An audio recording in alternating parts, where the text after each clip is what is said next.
hey, Mark, do you got one of those cheat sheets? And he said, for a price. And I said, at this point, I'm desperate. I'll pay you anything. So while we were leaning up against the lockers, Mark and I worked out a plan for the test the next day. This wasn't the first time that I'd been trapped. And it wasn't the last either.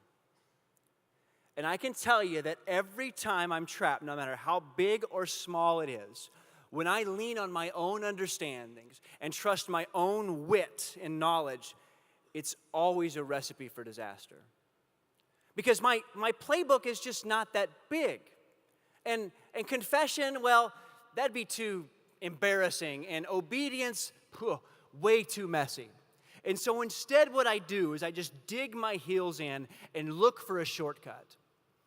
But I can tell you, there are no shortcuts in Algebra 1. You have to show your work. And there are no shortcuts in living a life of contrast either. So I have a few things that I'll do when I get trapped. If I get into a situation that I just can't get out of, the first thing I'll do is I'll just try to hide it. I mean, search histories are deletable after all, right? And I think that if I look the part, and if I do enough good things, and if I just posture myself in such a way that maybe I can counterbalance the scale, and maybe everyone will think higher of me than I actually am. But I know who I really am, and my rebellious heart betrays me, and I can't know enough Christian songs to help me sleep at night. And if I can't hide it, then maybe I'll fix it, right? Like I'll say things like, that time was the last time. And then I say it a week later. And no matter how strong-willed I am, I can't seem to pry the bear trap off of my legs. I am a terrible savior. And I just can't clean up my own messes. And so I end up like my 2-year-old who has started changing her own diapers. And guess what? She's not very good at it. And so I find myself trapped, my hands covered, dressed like Winnie the Pooh. And if I can't hide it, I can't fix it, well, maybe we can just ignore it. Maybe if we just sit really still and close our eyes and don't think about it, the monster will go away. And yeah, I know that's a problem. And I want to get over it, but let's not talk about it. Because if we don't talk about it, maybe it will fix itself. You know, like acne or America.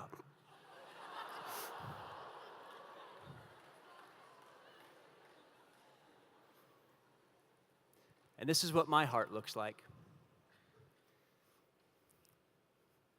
I know how rebellious I am. And then at night, God walks through the garden, calling my name. And I know just how naked and ashamed I actually am.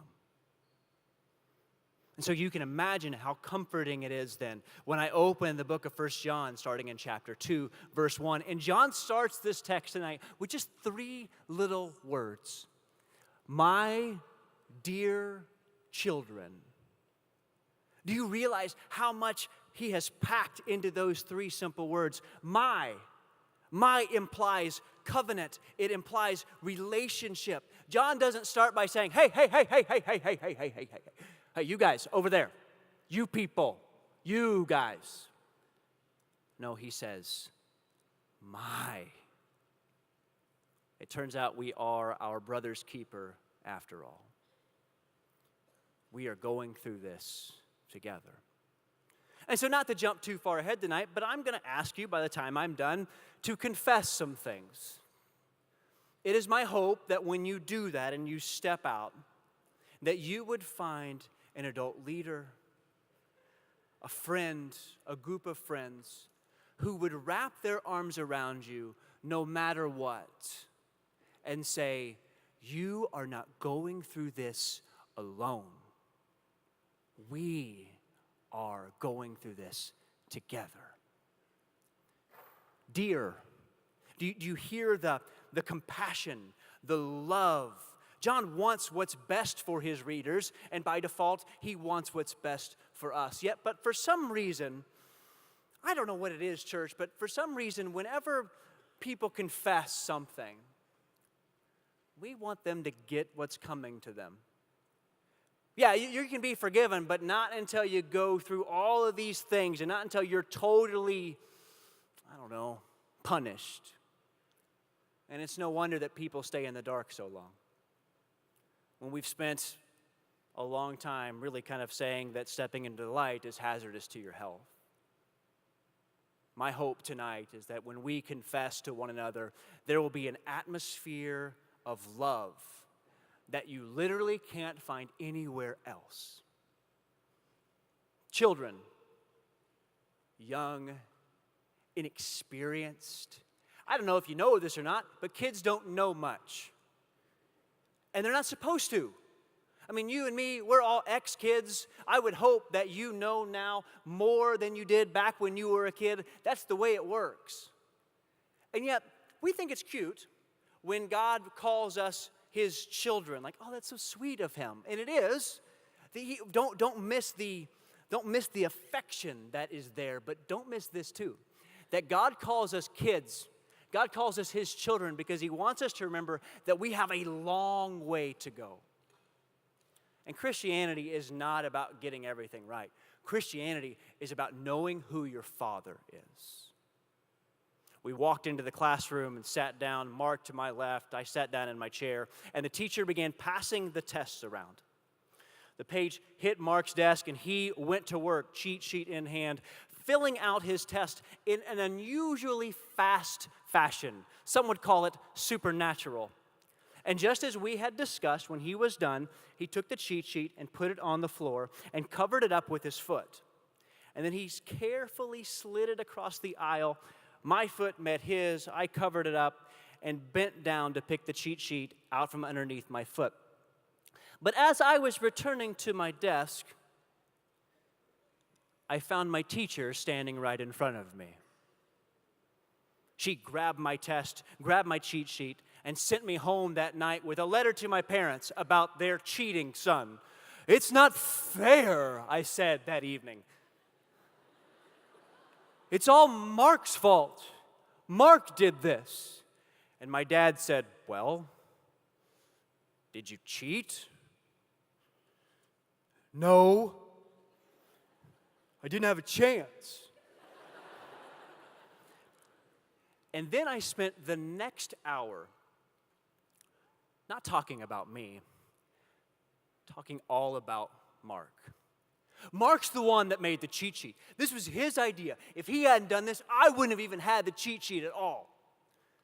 And yet, for whatever reason, when I get stuck, when I get trapped, my natural tendency is to point to somebody else.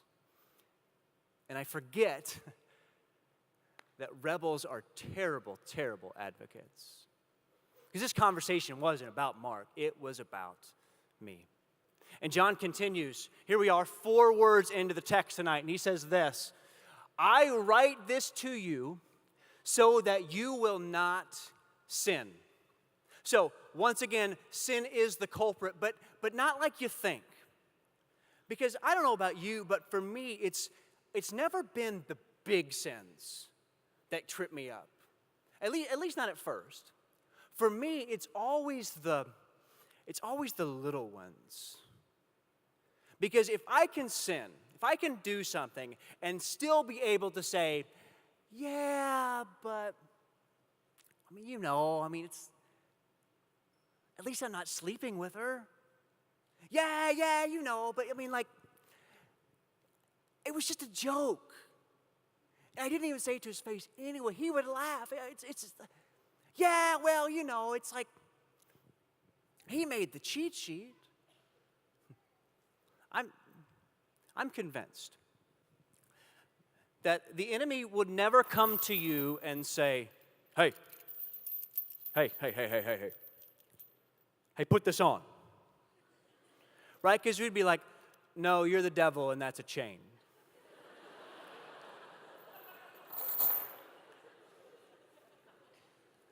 But what he will do is this. Hey,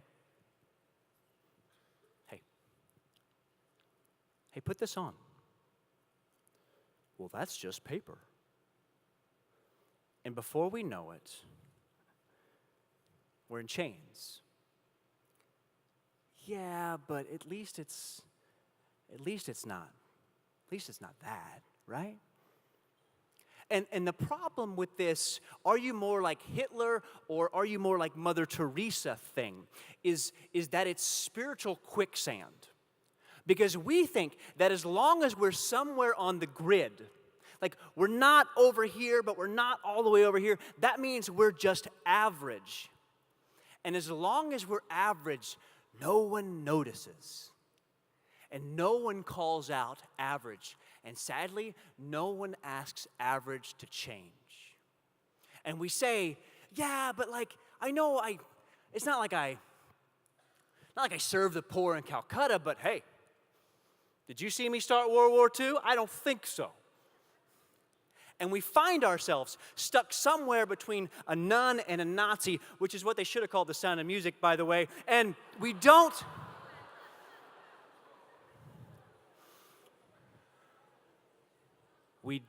even realize how comfortable we are in chains.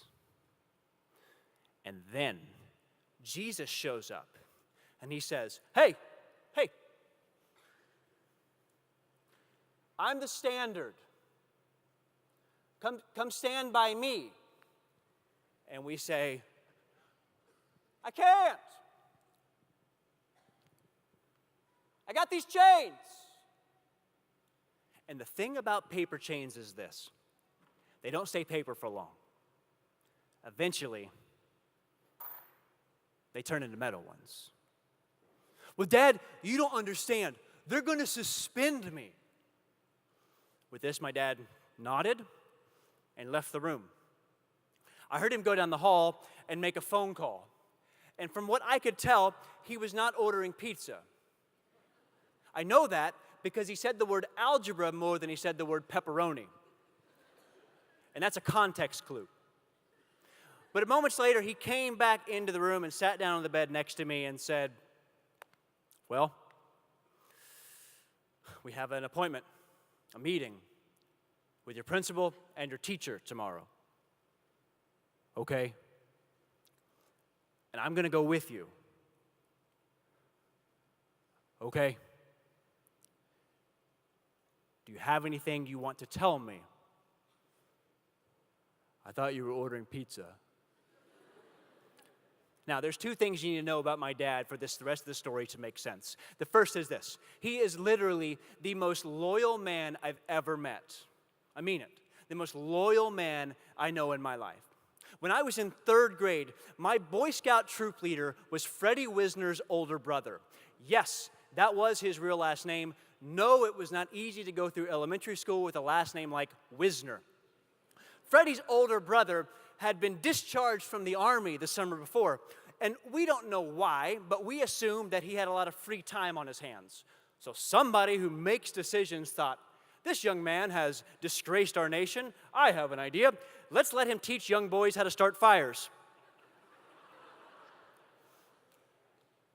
Private Wisner was relieved of his post as our Boy Scout leader when one Boy Scout meeting involved him taking all of us into the boys' room of the local elementary school and one at a time having us come into the bathroom stall and fight him off like he was a predator, hand-to-hand combat.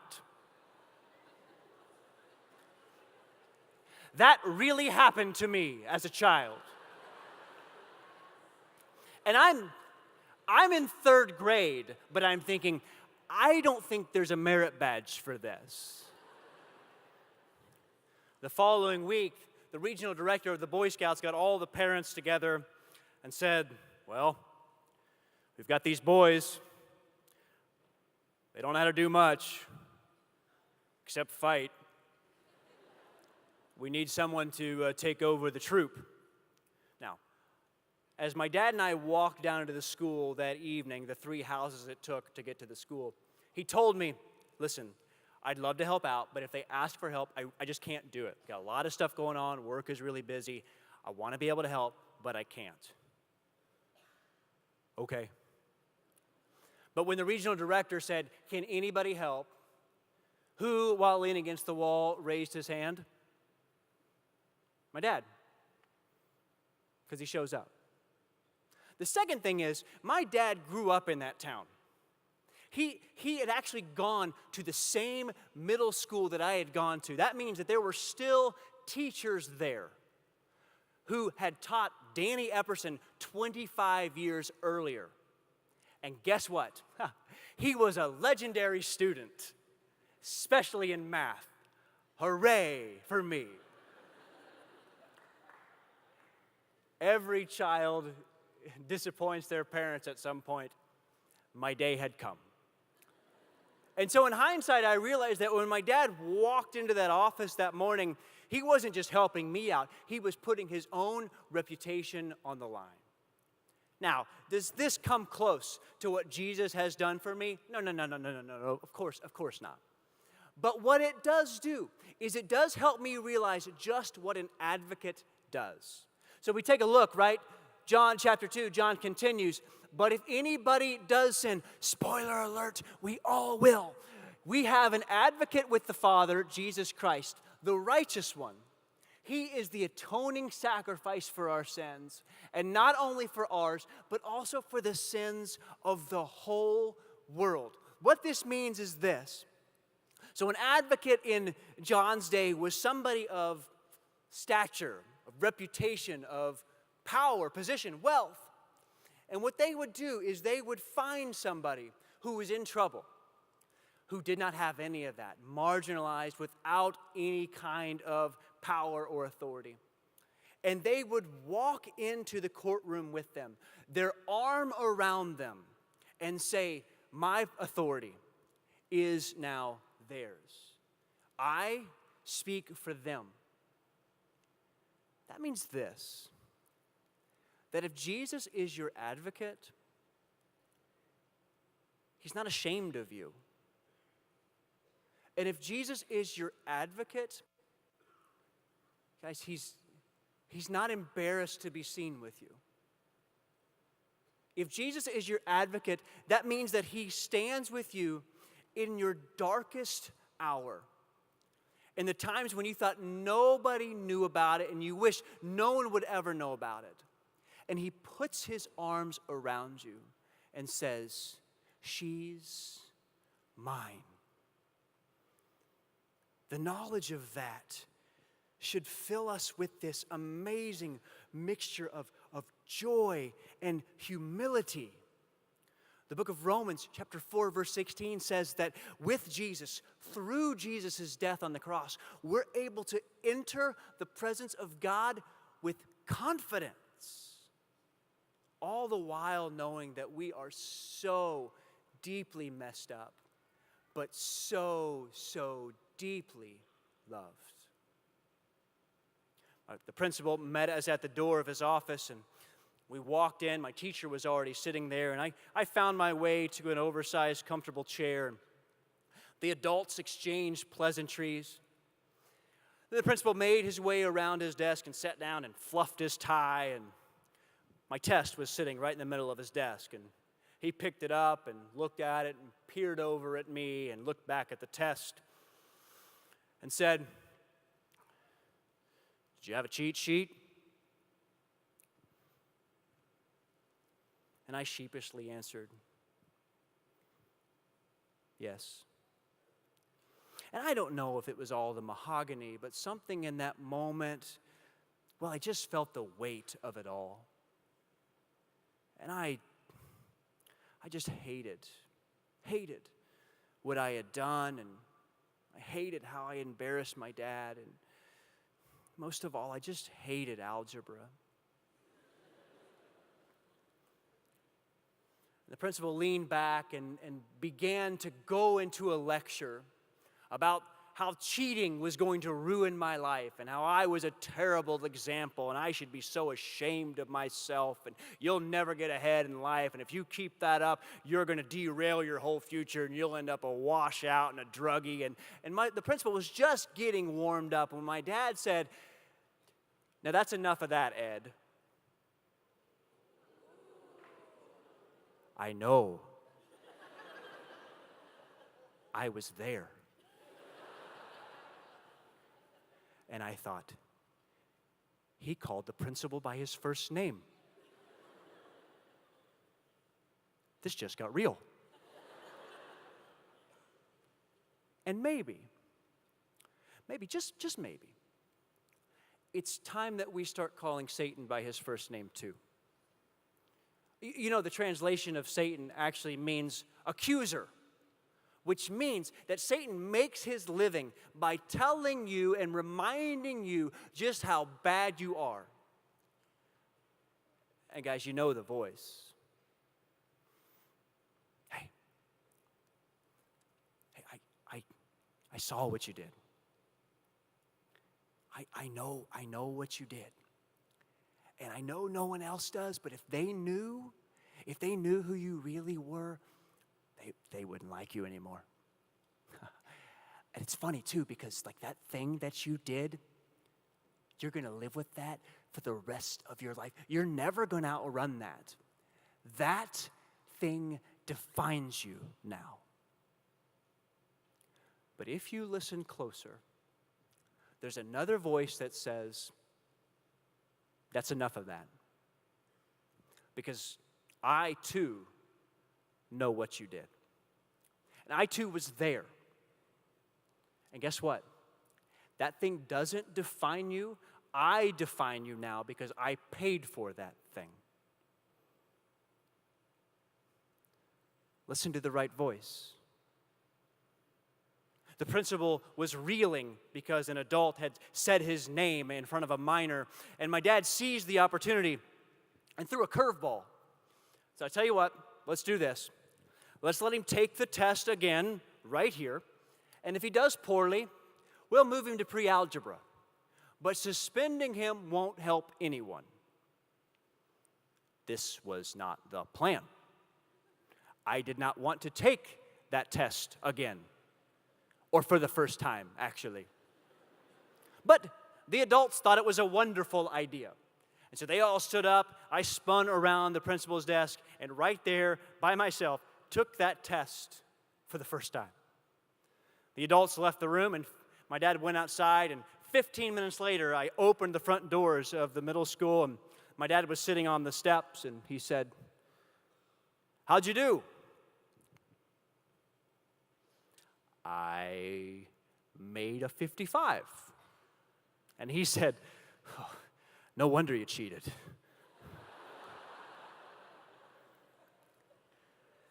And then he said something I was not expecting. He said, "I knew you weren't going to do well on the test.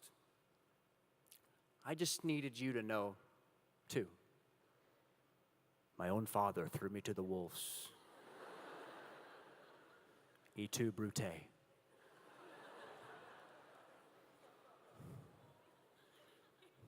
But isn't it funny how similar discipline and discipleship sound? It was the only way I would learn. And I sat down on the steps of Alice Robinson Middle School next to my dad, and he said, How do we get into this mess?" I shrugged, and he said, Why didn't you tell me you were struggling?" And then I said the thing that I always say when I've been trapped and found out. I didn't know what to do. I thought you'd be mad. I thought it wasn't that big of a deal. I thought I could handle it. thought I could handle it on my own. My dad looked at me and he said, look, I'm your dad, right? And it's my job to take care of you, but you've got to let me do my job.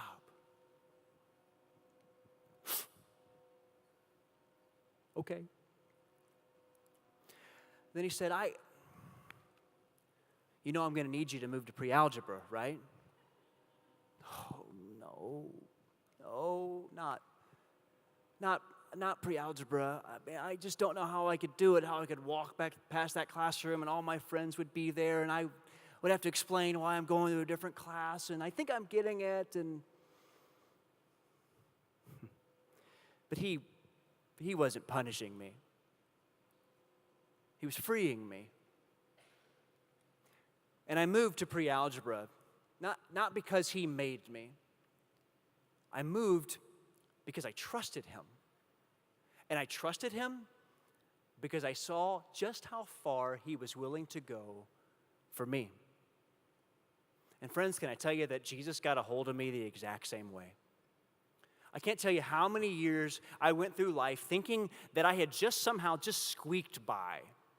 Like I've always been confident of my salvation, but I kind of thought that I had somehow figured out a cheat code through the cross. That I was in, but just on a technicality. But what I have learned is God's love for us is so much bigger than that. And I battled for years thinking, well, if I just do enough good things, maybe God will he'll put up with me long enough and hang on to me. Because I got to tell you, we don't do good things to earn God's love. God loves us, and then we do good things. We obey him because we trust our advocate.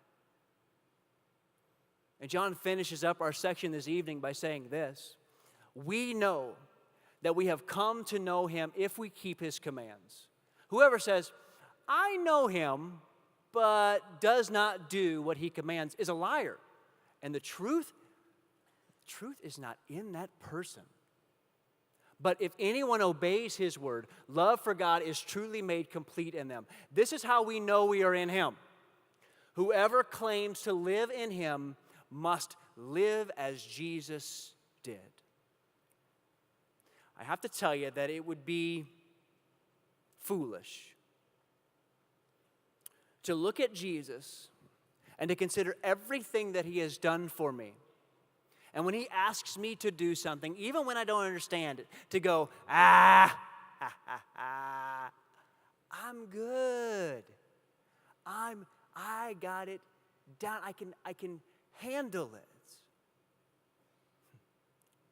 When I know, John also writes, that Jesus says that he comes to give us life and life to the fullest. And so my hunch is this, that you'll find yourself sometimes sitting next to Jesus, and he'll put his arm around you and say, hey,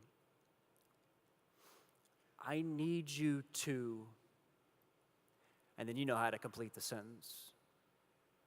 And you say, no, Jesus, I mean, come on, anything but that. Please, not that. I don't understand. And I think in those moments, Jesus says back to us, he says, it's my job to protect you.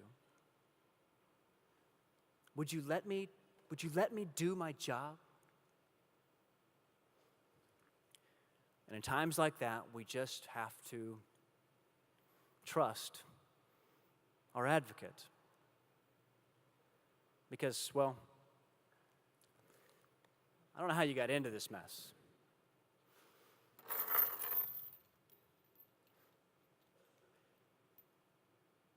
But I know the way out.